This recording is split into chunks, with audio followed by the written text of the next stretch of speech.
On Wednesday, 16th of August, 1820, a large crowd began to gather in front of the main gate of Gloucester Prison. With hands tied behind her back, Rebecca was led to the gatehouse, over the main entrance of the prison, which was now surrounded by a large crowd, many of whom were from Oldland and from Bethan, all prepared to enjoy their day out, to watch the spectacle, whilst at the same time settling down to eat the picnics brought from home. To add to the crowd's enjoyment, the prison authorities allowed the outside set of the double gates to be opened. This caused the multitude to leave their picnics and to surge forwards, jostling with each other for a better view.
My name is Mary Worlock, of Bethan, Bristol.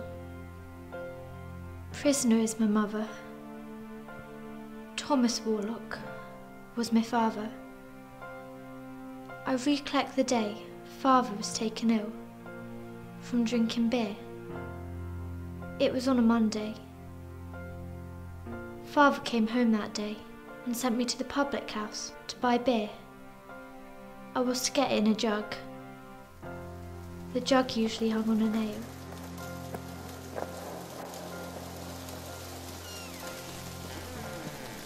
I saw the beer drawn. Miss Hook drew it from a barrel, poured it into a cup and poured it into mine.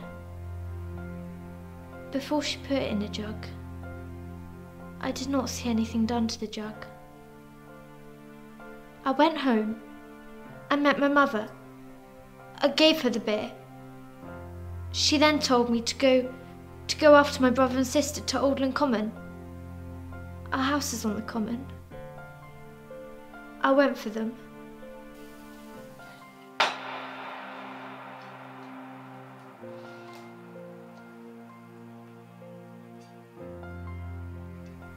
I, Mary Jenkins, state that about 6 weeks previous to the death of the deceased Mr. Worlock, I was standing near my mother's house.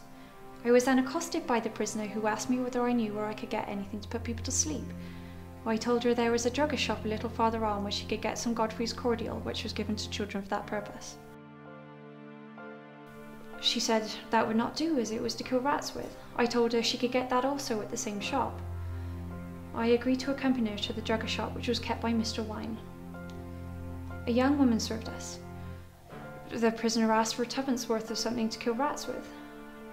Outside the shop, she said it was not to kill rats with, but she had a hell of a fellow at home who she was meant to do for.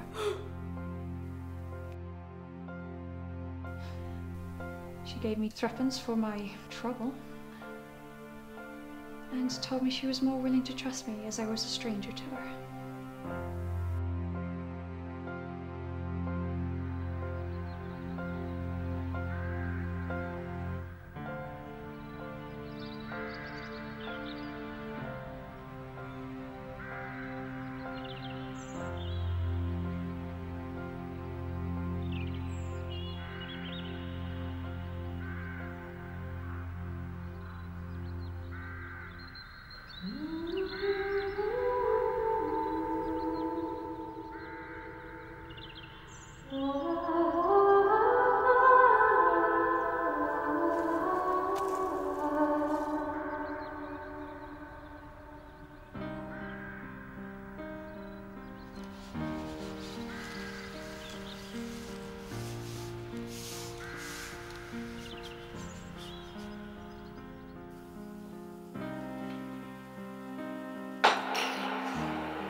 My father, he insisted there was something at the bottom of the jug. Mother made to the kitchen, threw the stuff away and swilled it. Father was trying to stop her by grabbing hold of her gown. I went next door from a neighbour. Mother went in search of a doctor. I, Sarah Butler, who lives next door to the Worlocks. Their child came to me to say the father was ill. I returned with child immediately. Both of us went in Worlocks together. Mr. Worlock, speak. She was not about anything but in a great fright. It wasn't me drink. Me insides are burning. Did the doctor be called? I went for the doctor who's only a street over, but he's with Mr. Mills. Oh, Mills. Never mind old Mills. I'm dying here. Mr. Worlock, you do look like you have a fever about you. Deceased looked at me and said, Mrs. Butler, I sent for a pint of beer, being thirsty, and drank hearty. At 2 swigs I drank it all. He then said he found he had swallowed something that burnt his mouth much. There was some lying on the table. It was spread about. It looked like white powder. Mrs. Worlock, you are educated, are you not? Educated enough to understand that deliberately adding this mixture of arsenic to a person's drink would cause intolerable suffering, pain, and death. You understand this. and yet you persist in denying any knowledge of how this deadly powder came to be in your husband's drink. My lord, I ask the court, what possible motive would prompt Mary Hook to add this powder to a patron's drink? It is clear to this court, Mrs. Worlock, that you are a liar. A liar who, in the presence of God Almighty, has the brazen audacity to insult this court with a tale of woven innocence, even going so far as to suggest that your own little children might have added this powder to their father's tankard. Are you not ashamed, Mrs. Worlock? Are you not wicked? My lad, if I were permitted to do so, I would even go so far as to say that you are nothing short, Mrs. Worlock, of evil. Tell this court the truth. Tell this court that you place this mixture in your husband's drink with one purpose, and one purpose alone, which was to bring about his untimely and painful death. Murder, Mrs. Worlock, is what you had in mind. A murderer is what you are. And murderers, Mrs. Worlock, will hang, as will you. You will hang, Mrs. Worlock.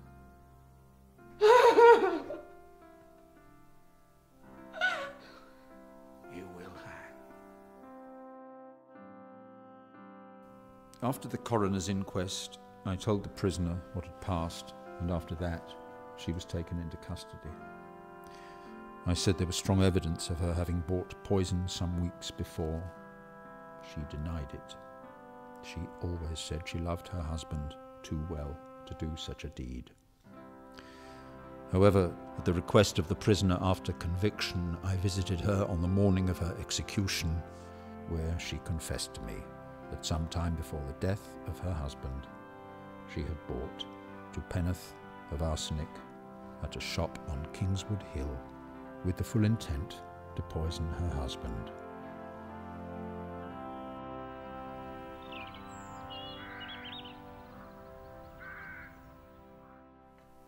About 6 o'clock on the same evening, Thomas drank the beer. I put the poison in the jug. It was a little wet. The poison stuck to the bottom. I then placed the jug back on the top. I knew full well if he drank from the jug that it would kill him.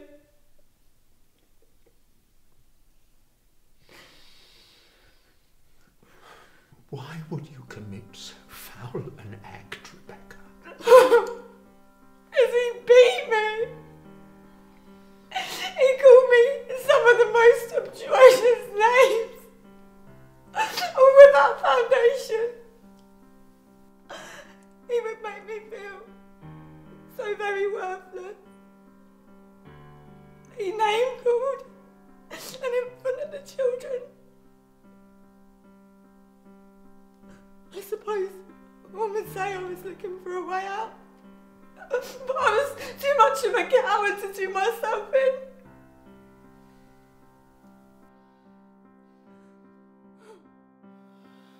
Where's my supper, woman? It's not late at the hour, Thomas, and I'm afraid... What's this? You should have had it set up on a table, you useless Christmas. Oh, sorry, Thomas!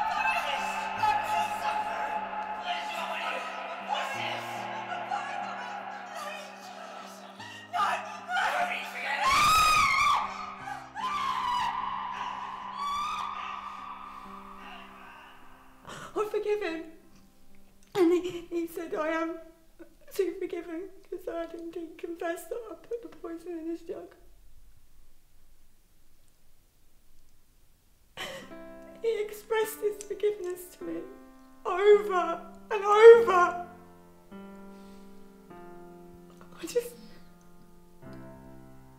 I pray God Almighty will forgive me for this wretched deed. I understand now the justice of my sentence. I deserve my punishment.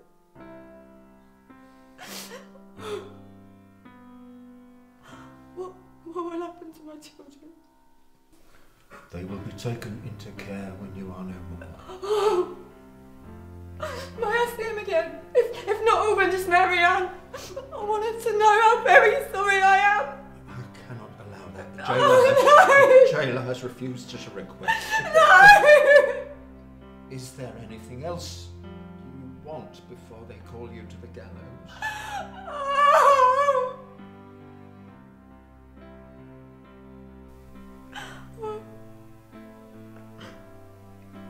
want to have some presents for the little ones. It's not much, but it's just something for them to remember me by when I'm gone. No. Keep them for the children. Oh, my poor children. My poor children.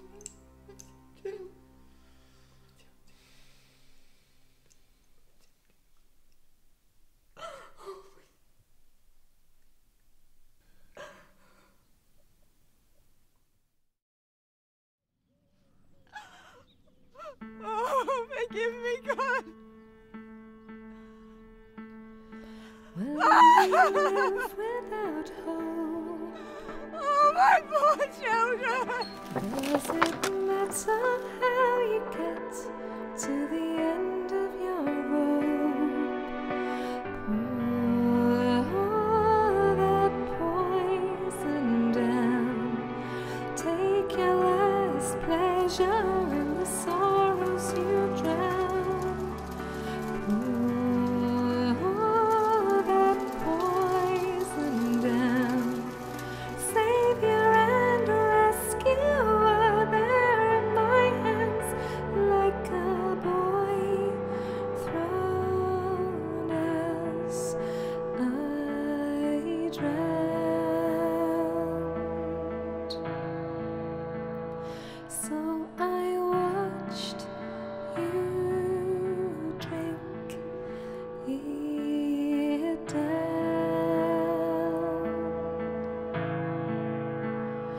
When you live with no voice, it's your actions that speak. There is always that choice. Pour that poison down. Take your last pleasure in the sorrows you drown. Pour that poison down. Peace and salvation were there in my hands, like a boy thrown as I drowned. And I watched you drink it down.